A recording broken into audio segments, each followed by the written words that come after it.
এই যে আমার সামনে একটা বাইক, এটা হলো হুন্ডা এক্স ব্লেড। বাইকটা ইতিমধ্যে বাংলাদেশে খুবই সাড়া ফেলেছে, কারণ এটা মাইলেজ অনেক ভালো। কার্বোরেটর ইঞ্জিন হওয়ার পরও এটার মাইলেজ এফআইয়ের মতো প্রায় 45-50 নাকি পাওয়া যায়। আমার একটা ফ্রেন্ড এটা চালিয়েছে প্রায় 90,000-এর মতো, তো ও 40+ পাইছে, আসে 40 বা 45-এর মতো পেয়েছে। তো এই বাইকটা কিন্তু 150 সিসির মধ্যে যারা রাইড শেয়ার করতে চান, এটা হলো একটা বেস্ট বাইক হবে।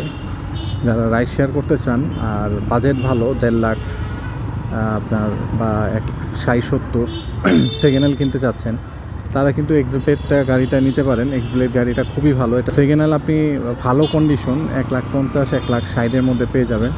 এর কমেও পাওয়া যায়, বাট ওগুলো কন্ডিশন এতটা ভালো হবে না। এটার বিল কোয়ালিটি নিয়ে কোনো সন্দেহ নাই, কারণ এটা হুন্ডার গাড়ি। পারফরমেন্সও অনেক ভালো, সব কিছুই। চাকাও মোটা আছে। 150 সিসি যারা নিতে চাচ্ছেন, যাদের বাজেট 1.5 লাখের কাছাকাছি, তারা কিন্তু এই বাইকটা নিতে পারেন। এই বাইকটা রাইড শেয়ারের জন্য 150 সিসির মধ্যে বেস্ট একটা বাইক। কমফোর্ট, ব্যালেন্সিং গাড়ি, ব্যালেন্সও খুব ভালো গাড়ির। আমার এক বন্ধু রাইড শেয়ার করেছে প্রায় 90,000, এই গাড়িটা দিয়ে 90,000 মতো চালিয়েছে। তো যাদের বাজেট ভালো, তারা এই বাইকটা নিতে পারেন। ধন্যবাদ।